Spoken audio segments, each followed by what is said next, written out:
दिल्ली की जनता चाहती है कि इस बार भाजपा को पूर्ण बहुमत की सरकार दे। सुप्रीम कोर्ट से बड़ा कोई नहीं है, उसके खिलाफ कोई नहीं जा सकता है। ईडी ने 9 बार उनको समन जारी किया और वो हाजिर नहीं हुए। सबसे पहले तो उनकी एक बहुत बड़ी जिम्मेदारी और नैतिकता के अनुसार उनको पहले ही समन पे उनको हाजिर होना चाहिए। केजरीवाल जी हमारे पहले ही बोलते थे कि आरोप लगते ही इस्तीफा होना चाहिए। कोई ना कोई सबूत ईडी के पास जरूर है। आज केजरीवाल जी उस दलदल में, उस भ्रष्टाचार के दलदल में खुद फंस गए हैं। जीतेगा तो बीजेपी जीतेगा। वोट मोदी को देंगे, हम किसी सरकार नहीं चाहिए, मोदी की सरकार बनना चाहिए। वोट हो रहा है प्रधानमंत्री का, प्रधानमंत्री को वोट दिया जाएगा। मोदी से अलावा कोई अच्छा नहीं है। दिल्ली में आज तक 5 साल से केजरीवाल 10 साल से राज कर रहा है, आज तक कोई विकास नहीं है। 7 सीटें आ जाएंगी कांग्रेस और आम आदमी पार्टी की आ जाएंगी। ये मुंगेरी लाल के सपने हैं। अंतरिम जमानत मिल चुकी है दिल्ली के मुख्यमंत्री अरविंद केजरीवाल जी को। ये देश का चुनाव है पूरा, जिसमें ये प्रधानमंत्री का चुनाव है ना, तो प्रधानमंत्री की नज़र में तो केजरीवाल को नहीं देखती अभी जनता। अपोजिशन लीडर जो खड़े हो रहे थे वो तो केजरीवाल ही थे। जो चलते में इसका एक वो हो सकता है बढ़ता हुआ लीडर, ठीक है, बाकी वो गिरती हुई पार्टी थी, चाहे वो कांग्रेस सही या और क्षेत्रीय पार्टी। केंद्र वाले चुनाव में तो टक्कर नामुमकिन है। दिल्ली चुनाव उसमें तो चांस है केजरीवाल का। हाँ जी। लेकिन लगातार जिस तरह से कहा जा रहा था कि आपको लगता नहीं कि संविधान सबसे बड़ा होता है, कानून सबसे बड़ा होता है। सुप्रीम कोर्ट ने जो है जो इस तरह से आज नज़ीर दिया है और उनको अंतरिम जमानत दे दिया है। एक तरफ वो कह रहे थे कि इन्होंने जो है संवैधानिक संस्थाओं को खरीद लिया है, कोर्ट भी इनकी मर्जी से काम कर रहा। तो आज क्या कहेंगे आप, जिस तरह से जो है कोर्ट ने काम कर रहा था तो जमानत क्यों मिल गई आज? बिल्कुल जमानत नहीं मिलनी चाहिए थी, कोई बताओ। मतदान में जो है उनको जनादेश नहीं मिल पाता तो ये कहा जाता है कि ईवीएम हैक हो गया। अपन जीत गए तो ठीक है, अगर हार गए तो ईवीएम खराब। यही हो रहा है बस। केजरीवाल जी को अंतरिम जमानत मिलना आप किस तरह से देखते हैं, क्योंकि छठे चरण में आपने मतदान करना है, क्या स्थिति रहेगी दिल्ली की? दिल्ली की जनता चाहती है कि इस बार भाजपा को यहाँ पे पूर्ण बहुमत की सरकार दे। यहाँ पर भी कई प्रोफेशन के लोग जो है, कोई राजनीतिज्ञ हैं, कोई डॉक्टर है, कोई प्रोफेसर है और प्रत्येक कोई किसान है। हर प्रोफेशन का आदमी जो है अंदर बंद है। अगर उसको इम्पोर्टेंट जो है उनके प्रोफेशन को देखा जाए, अगर जैसे कहा गया है कि अभी चुनाव में जो है चुनाव चल रहे हैं और प्रचार चल रहा है, केजरीवाल जी को बाहर होना चाहिए। ये नज़ीर भी दिया था ईडी ने, लेकिन सुप्रीम कोर्ट ने आज जो है फैसला नहीं। देखिए, माननीय केजरीवाल जी का मैं बहुत सम्मान करता हूँ, लेकिन उन्होंने यही पहली गलती की। देखिए, ईडी ने 9 बार उनको समन जारी किया और वो हाजिर नहीं हुए। सबसे पहले तो उनकी एक बहुत बड़ी जिम्मेदारी और नैतिकता के अनुसार उनको पहले ही समन पे उनको हाजिर होना चाहिए और पहले ही सीना ठोक के उनको बोलना चाहिए, देखिए मेरे खिलाफ कोई सबूत नहीं है, तो उनको पहले ही कहना चाहिए था। और सबसे ज़्यादा अगर कोई भ्रष्टाचार को लेकर के इस तरह अगर कोई बोलता था तो माननीय केजरीवाल जी हमारे पहले ही बोलते थे कि आरोप लगते ही इस्तीफा होना चाहिए, लेकिन माननीय मुख्यमंत्री जी ने अभी तक इस्तीफा भी नहीं दिया। और जो दिल्ली की हमारी जनता है, जो अगर यहाँ पे कोई मुख्यमंत्री, कोई जिम्मेदार व्यक्ति नहीं बैठेगा तो यहाँ का कार्यभार कैसे होगा? तो ये भी एक सबसे बड़ी बात है। लेकिन लगातार जो वो कह रहे थे कि हमारी तरफ से कोई भ्रष्टाचार नहीं हुआ है, जो शराब घोटाला हुआ था उसमें जो है ईडी जो है गलत तरीके से बोल रही है। और सबसे बड़ी जो है भारतीय जनता पार्टी और सरकार, मोदी जी हमको हमसे देख के डर गए हैं, इसलिए झूठे आरोप लगा रही। नहीं, देखिए ये गलत कह रहे हैं। देखिए, हमारे माननीय केजरीवाल जी के पास करोड़ों रुपए के वकील हैं भाई, इतने बड़े बड़े पढ़े लिखे वकील हैं।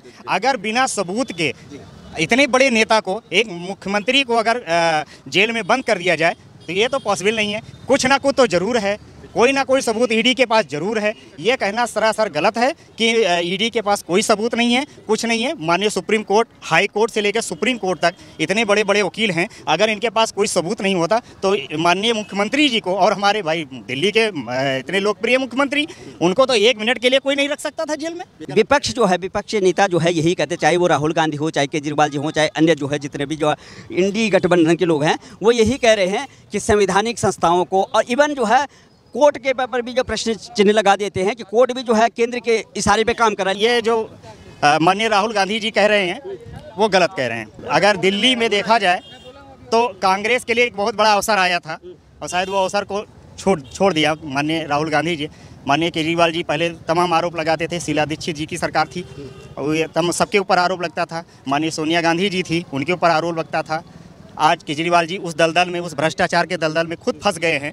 तो सबसे बड़ा अवसर तो यहाँ माननीय कांग्रेस के लिए आया था और कांग्रेस के लिए तो रोड पे आ जाना चाहिए कांग्रेस को माननीय केजरीवाल जी के खिलाफ कि भाई देखिए ये हमारे ऊपर इतना बड़ा आरोप लगाते थे और आज इनके ऊपर आरोप लगा है, इनके जो बड़े बड़े नेता हैं वो जेल में हैं और यहाँ की जनता कांग्रेस को एक बार फिर से पूर्ण बहुमत की सरकार बनाए। लेकिन फिलहाल अब वो फिर क्या किया जाए, वो गठबंधन है और उनकी मजबूरी है राहुल गांधी जी की, माननीय सोनिया गांधी जी की। क्या कहना है, जब कभी जो है कोर्ट जो है फैसला देता है किसी के पक्ष में, विपक्ष में, मेरे को तो केजरीवाल चोर है, दिल्ली में क्या साधन दिया है। केजरीवाल तो छूट गया, लेकिन ऐसा वो काम किया है ना, उनको छूटना नहीं है, फिर वो जाएंगे, जेल में जाएंगे। जरा सुन लो विरोधी गण, हो जरा सुन लो विपक्षी गण, हम कैसे कहे तुम अच्छे हो, हमें तो अब विश्वास हुआ पीएम मोदी के देख के जलते हो। ये पेड़ नहीं जो छुई मुई का, छूने से मुरझा जाए, मेरे पीएम देश के शेर हैं, चाहे जितना विरोधी आ जाए। उसने कोरोना में जीवित रखा, गरीबों में राशन बंटवाया है, औरों ने उसी कोरोना में शीश महल बनवाया है। 25 तारीख को आप लोगों ने जो मतदान करना है, कितना फर्क पड़ेगा केजरीवाल जी को अंतरिम जमानत? कुछ फर्क नहीं पड़ने वाला है, फिर जेल में जाएंगे। हाँ जाएंगे। और उनका प्रचार प्रसार सारा लोग जान गया है कि वो किस लायक थे, वो किस लायक चले गए, जेल में चले गए और फिर से जेल में जाने वाले हैं। उसने जो काम किए हैं, जैसे बिजली पर हुआ, चाहे जो भी है क्या बोलते हैं दारू पे हुआ, ऐसे बहुत सारे काम किए हैं जिसके कारण उनको जेल में जाना पड़ा और फिर से वो दोबारा जेल में जाएंगे। ऐसा बात नहीं है कि निकल जाने के बाद फिर वो जेल में नहीं जाएंगे। कहते थे कि मोदी जी ने जो है संवैधानिक संस्थाएं सब खरीद ली, इवन कोर्ट भी जो है उनके इशारे पर फैसले दे रहे हैं। तो जो अभी जो है जो कोर्ट ने जो फैसला दिया उसको किस तरह? अब देखिए, कोर्ट फैसले उनके इशारे पर नहीं करते, अगर उनके इशारे पर करते तो फिर होता है वो निकलते नहीं निकलते ना। क्रोध तो सबके लिए है ना, जो कोर्ट फैसला करता है उस सबको मानते हैं ना, अभी भी मानते हैं, सारे लोग मानते हैं जो कोर्ट फैसला करते हैं। तो ये सरासर लोग जो बोलते हैं वो झूठ बोलते हैं कि हम मोदी जी के इशारे पे सारा काम हो रहा है, नहीं हो रहा है।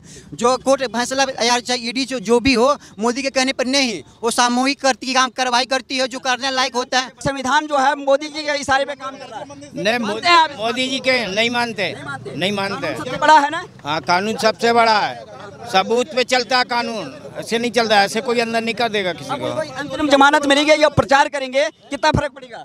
बहुत फर्क पड़ेगा। इस बार केजरीवाल सरकार नहीं आएगी दिल्ली में, नहीं आएगी, बिल्कुल नहीं आनी चाहिए, क्योंकि दिल्ली का जो हाल हो रखा है वो शादी को, ये दिल्ली में आज तक 5 साल से केजरीवाल 10 साल से राज कर रहा है, आज तक कोई विकास नहीं है। मुस्लिमों को उसने सपोर्ट करा। कांग्रेस और आम आदमी पार्टी का गठबंधन है दिल्ली में, कितने सीटें मिलेंगी जो है इस समय जो है कांग्रेस और आम आदमी पार्टी? पूरा फूल मोहम्मद से बीजेपी आएगी, सारी सीट पे बीजेपी आएगी। अब देखिए, कन्हैया कुमार को यहाँ लाया जा रहा है मनोज तिवारी की जगह पे, क्या कन्हैया कुमार जीत पाएंगे? नहीं जीतेंगे।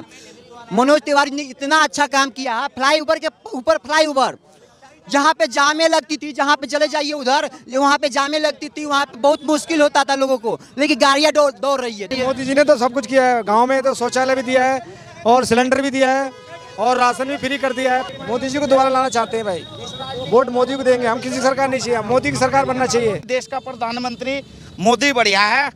अगर तुम्हें अपना कुछ मतलब विकास चाहिए तो मोदी से बढ़िया कोई नहीं है। सुनो ना, तो एलजी की बने ना केजरीवाल की बने, इनमें ना बने किसी की भी। वोट हो रहा है प्रधानमंत्री का, प्रधानमंत्री को वोट दिया जाएगा, मोदी से अलावा कोई अच्छा नहीं है। केजरीवाल जी को अंतरिम जमानत मिल गई है, कितना फर्क पड़ेगा? 1 जून तक की मिली है।